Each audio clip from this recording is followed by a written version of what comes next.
Hi friends, అందరికీ good morning. అందరు బాగున్నారా? అందరు బాగుండాలి, అందులో మేము ఉండాలి.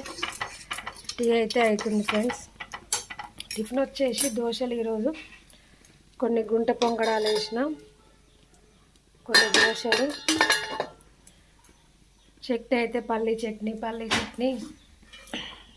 అయితే పల్లీలు అయితే ఎంపిన, టమాటా పచ్చిమిర్చి వేసి చట్నీ వేయాలి ఫ్రెండ్స్. మీరు లేచిరా? టీ కాఫీలు అయినాయా?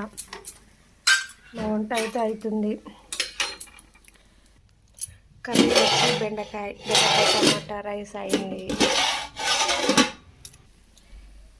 ఈరోజు ఇదే ఫ్రెండ్స్ వంట, టిఫిన్. ఇక పిల్లలు అయితే లేచిరు, రెడీ అవుతారు. పిల్లలు వెళ్ళాక ఇంట్లో పని చేసుకోవాలి. గణేష్ హడావుడి అయితే అయిపోయింది. గణేష్ నవరాత్రుల హడావుడి. వచ్చే బతుకమ్మ ఆడపడుచులకు ఇంకా సంతోషమేగా. షాపింగ్లని, జ్యువెలరీలని చాలా ఆనందంగా ఉంటుంది. Okay friends, bye.